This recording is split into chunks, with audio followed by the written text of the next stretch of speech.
Jaganmohan Reddy CM అయిన తర్వాత నేను కలవేలేదు. ఒక ప్రెస్ మీట్లో చెప్పాను ఏమని, జగన్మోహన్ రెడ్డి ఆ కేసులో కనుక నువ్వు ఎఫిడవిట్ అయిపోతే నీకు చంద్రబాబుకి ఏ తేడా లేదనుకుంటాను. నేను ఆ కేసులో ఎఫిడవిట్ చేయడానికి నీకేంటి అభ్యంతరం? నిజమైతే కరెక్టే వీడు చెప్పిందని వేయి, నేను చెప్పిన తప్పు అయితే తప్పని వేయి. సేమ్ చంద్రబాబు నాయుడు గారిని ఏం అడిగానో అదే అడిగాను, వేసాడు ఎఫిడవిట్ నాకు సపోర్ట్గాను. ఏం చేయాలి నేను? ఇన్నాళ్ళ నుంచి 10 ఏళ్ళ నుంచి కొట్టుదొస్తున్న కేసులో నాకు సపోర్ట్గా వేసినామని మొన్నటి నుంచి నేను అతను తప్పులని నేను చెప్పాలా? మీరు రోజు చెప్తున్నారుగా, మీరు ఈనాడులో రోజు హెడ్లైన్స్ ఇస్తున్నారు కదా, ఉన్నా లేకపోయినా అన్నీ చేస్తున్నారు. నేను చెప్పాలట వీడికి ఇంకేం కనబడవా అని. ఏమో స్టేట్కి సంబంధించి నా సొంతానికి ఏమైనా చేశాడా? స్టేట్కి సంబంధించి అఫిడవిట్ వేసాడు. ఆగండి 2-3 నెలలు, ఎందుకు కంగారు పడిపోతారు వెంటనే? నేను మొన్నటిదాకా జగన్మోహన్ రెడ్డి నేను సపోర్ట్ చేస్తే ఎప్పుడు మాట్లాడలే. ఈవేళ నా చేత ఎలాగైనా సరే జగన్మోహన్ రెడ్డి చేయని మంచి మాట ఒకటి అనిపించి ఇటో వెళ్ళిపోవాలి. మధ్యగా ఉండటానికి కుదరదు వాళ్ళకి. వస్తే తెలుగుదేశంలోకి వచ్చా, లేకపోతే వైసీపీలోకి వెళ్ళిపో. ఇది ఎక్కడ గొడవ? ఈ సంబంధం దీనికి దానికి ఏంటంటే సంబంధం అసలు? మార్గదర్శి గొడవలో వాళ్ళు చిట్ ఫండ్ కంపెనీ నడుపుతున్నది పూర్తిగా చట్టవిరుద్ధంగా నడుపుతున్నారని వాళ్ళే ఒప్పుకున్నారు. చిట్ ఫండ్ యాక్ట్ మాకు వర్తించదు, మేము కంపెనీ యాక్ట్ ప్రకారం నడుపుతున్నాం అని చెప్పి వాళ్ళకి సిఐడి పోలీస్కి చెప్పారు. వాళ్ళు పేపర్లో రాయించింది మొత్తం రాశారు. వాళ్ళు ఇలా కుదరదు, ఇది కంపెనీ యాక్ట్ ప్రకారం నడవడానికి కుదరదు, ఏదైతే చిట్ ఫండ్ యాక్ట్ ఉందో ఆ యాక్ట్ ప్రకారమే నడవాలి అని. సరే ఏం చేస్తారో అన్నది కోర్టు, మళ్ళీ ప్రసాద్ గారు చెప్పినట్టు కోర్టుకి వెళ్ళిన తర్వాత రకరకాలుగా ఉంటుంది. మొన్న ఇక్కడే చూశాను మన కోర్టులో, మీరు కూడా ఉన్నారు ఆవేళ ప్రసాద్ గారు. ఆయన పెద్ద ప్లేడర్ ఒక ఆయన వచ్చాడు, ఒకసారి వస్తే 15 లక్షలు తీసుకుంటాడు. 15 లక్షలు తీసుకుని వచ్చి ఏదో జీవో ఇచ్చాడు జగన్మోహన్ రెడ్డి, ఆ జీవోకి వ్యతిరేకంగా తీసుకొచ్చారు. జీవో నెంబర్ 1 2 రోజులు నడిచింది. ఆ 15 లక్షల ప్లేడర్ గారు వచ్చి అమెరికా ఇరాక్ వార్ చెప్పాడు. గుర్తుంది కదండి, గంట సేపు అమెరికా ఇరాక్ వార్ ఎలా జరిగింది, అటు గన్లు ఇటు తుపాకులు, చచ్చినట్టు జడ్జి గారు అలా కూర్చుని వినాలి. ఎందుకంటే వాడు 15 లక్షలు తీసుకుని వచ్చాడు. ఎందుకే ఇదంటే మళ్ళీ వీళ్ళు ఫీల్ అవుతారు.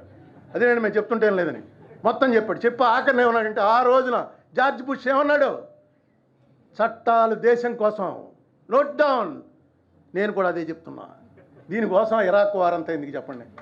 అన్ని కోర్టు కేసులు పోయి మొత్తం అందరు కేసులు ఉన్నవాళ్ళు ప్రసాద్ గారు ఎలాంటి వాళ్ళు వీడు చంపేశాడు, రోజంతా తినేసాడు. ఇరాక్ వారు చెప్పాడు, మన ఉక్రెయిన్ వారు చెప్పాడు, ఏంటి జీవో 1 గురించి.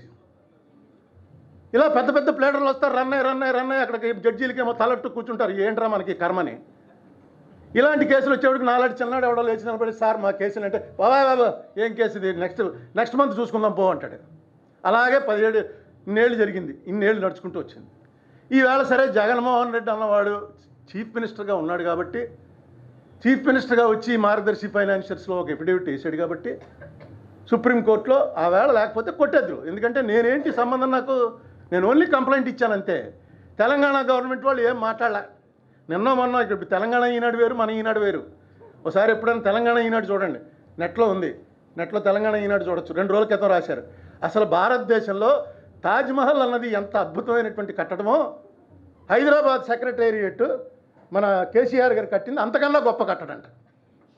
దాని ఫోటోలు లోపలికి నడుస్తుంటే మయసభ ఏమిటిది ఏంటంటే కేసులో ఆయనకు అనుకూలంగా ఉన్నాడు కాబట్టి. ఇప్పుడు ఆయన కానీ అక్కడ వచ్చి నాకు సపోర్ట్గా వేస్తాడేమో ఎఫిడవిట్. మొన్న వకాలతా వేసాడు, ఇంకా ఎఫిడవిట్ వేయలే. ఏమో కేసీఆర్ కానీ ఇది అతను కూడా ఏమో అరుణ్ కుమార్ చెప్పిన దాన్ని కూడా ఆలోచించండి అని ఒక ఎఫిడవిట్ వేస్తాడేమో. మన పరిస్థితి ఏంటని మయసభ కింద మొత్తం మార్చేసి ఇంకా పొగడ్డం రాస్తారు. అయితే కేసీఆర్ అంతకన్నా ఇది అనుకోండి జాదుగారు. అందుకని మనం ఏం చేస్తాడో ఇంకా అప్పుడే ఏం చెప్పొద్దు, చూడాలి. ఈ కేసుకి సంబంధించి నేను అడ్వకేట్స్కి కానీ ఆడిటర్స్కి కానీ ఎవరికైనా చెప్పేది ఏంటంటే, మీరు డెఫినెట్గా మీ ప్రొటెస్టులు తెలియజేయచ్చు, కానీ మీరు కొంచెం అట్లీస్ట్ మీ మనస్సులో ఉన్న ఇది కరెక్టా కాదా అన్నది ఆలోచించండి.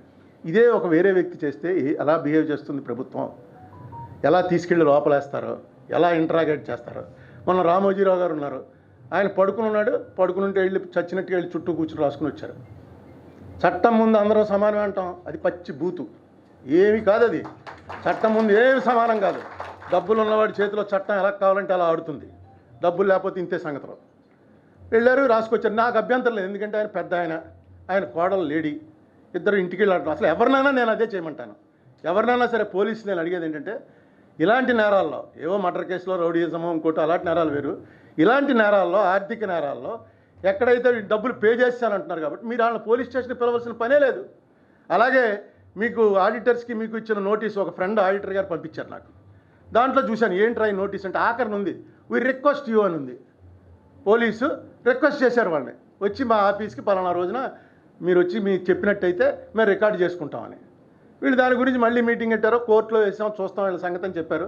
క్లియర్గా డివిజన్ తెలిసిపోతుంది. ఏంటి, జగన్మోహన్ రెడ్డికి వ్యతిరేకులు ఎవరు, వ్యతిరేకులందరూ ఈనాడుని అడిగి ఈనాడుని పొగుడుతూ ఒక స్టేట్మెంట్ ఇస్తేనే వాళ్ళు వ్యతిరేకుల కింద లెక్క, లేకపోతే ఒప్పుకోరు. లేకపోతే జనసేన ఎందుకు ఇవ్వాలి, జనసేన ఇవ్వాల్సిన పని లేదు. జనసేన పార్టీ కూడా రామోజీరావు గారి మీద ఇలా వెళ్ళటం చాలా తప్పు. చాలా అంటే ఆ రామోజీరావు గారు చేస్తున్నదని జగన్మోహన్ రెడ్డి తప్పు చేస్తున్నాడు అన్నవాడే జగన్మోహన్ రెడ్డికి వ్యతిరేకం. కమ్యూనిస్టులు చెప్పేశారు, సరే టీడీపీ అయితే వాళ్ళదే పార్టీ, జనసేన కూడా చెప్పేసింది. ఇక కొత్తగా ఏదైనా పార్టీ పెడితే ఈనాడులో రావాలనుకుంటే డైరెక్ట్గా చెప్పాలి.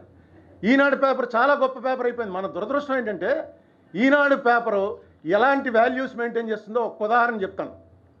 పేపర్లు అంటే న్యూస్ చెప్పాలి.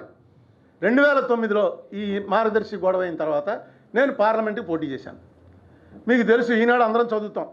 ఈనాడు పేపర్లో జిల్లా ఎడిషన్లో అక్కడ local candidate, Rajahmundry candidate, Vijayawada candidate, ఎవరు ఎంపీ క్యాండిడేట్లు ఒక పెద్ద వేసేవాడు ఒక పేపర్లో వేసి కాంగ్రెస్, తెలుగుదేశం, పిఆర్పి, బీజేపీ ఈ 4 పార్టీకి చెందిన క్యాండిడేట్లు రాయటం. వీళ్ళు అంటే కొంచెం ఫ్రేలో ఉన్న పార్టీలని ఫోటో వేసి వాళ్ళ చరిత్ర రాయటం. 4 అలా అన్ని చోట్ల రాశారు. రాజమండ్రి వచ్చేటప్పటికి మాత్రం 3 పేర్లే రాశారు, మురళీమోహన్, కృష్ణరాజు, సోమవీర్రాజు. నేను లేను, నేను కాంగ్రెస్ క్యాండిడేట్, సిట్టింగ్ ఎంపీని, నా పేరు లేదు. వాళ్ళ 3 మధ్య పోటీ. ఇంత సంకుచితంగా నడిపేటువంటి వాళ్ళు ఎవరైనా ఉంటారా?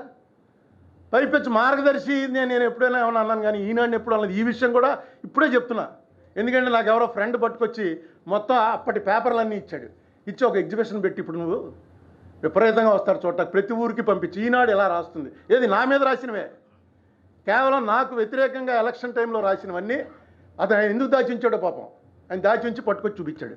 గుర్తుందిగా, ఆయన పట్టుకొచ్చి చూపించాడు. ఇవన్నీ వేసి మీరు చూపించండి అని. ఎందుకో రామోజీరావు గారు ఒక ఐకాన్ అయిపోయారు. అలా ఉండాలి, ఆహా ఓ ఈ గ్రేట్, ఆయనకి చట్టాలు లేవు, ఏం లేవు, ఎలా కావాలంటే అలా బతకచ్చండి, బతికితే అలా బతకాలండి. ఆయన్ని సపోర్ట్ చేస్తూ ఒక పెద్ద గ్యాంగ్, ఆ గ్యాంగ్ అంతా కూడా బాగా క్యాష్ ఉన్నవాళ్ళే.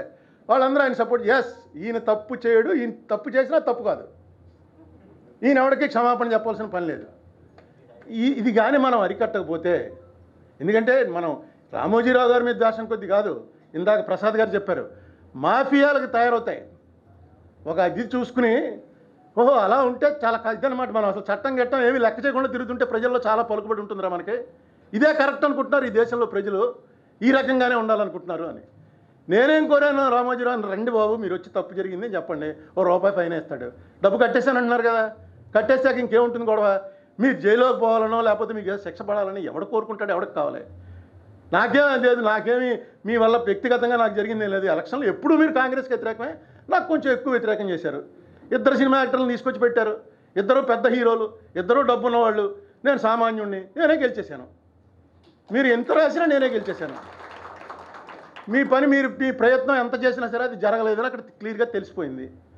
పబ్లిక్లో మీరు ఎంత చేద్దాం అనుకున్నా సరే దాని ప్రభావం ఎంత ఉంటుంది అన్నది రేపు కూడా తెలుస్తుంది. రేపు ఏమి కంగారు పడకండి. దానికి నేను ఎంతసేపు ఏం చెప్తానంటే, దానికి దీనికి ముడిపెట్టకండి. మీరు చేసేది ఒక సెలబ్రిటీ అన్నవాడు ఎప్పుడు కూడా, భగవద్గీతలో కృష్ణుడు చెప్తాడు, అర్జునుడు పారిపోతాను బాబు నాకు అర్థం వద్దు, ఏమొద్దు, ఎందుకే మా సొంత మనుషులందరినీ చంపేసుకుని నాకెందుకు రా బాబు ఈ రాజ్యం, నేను వద్దు, నేను పోతున్నాను, ఈవేళ నుంచే సన్యాసం తీసుకుంటున్నాను. అది మంచిది కదా.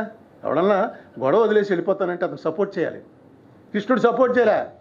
ఏం చెప్పాడు? యద్య ఆచరతి శ్రేష్టస్తత్త దేవేతరో జన సయత్ ప్రమాణం కురితే లోకస్తదనువర్తతే.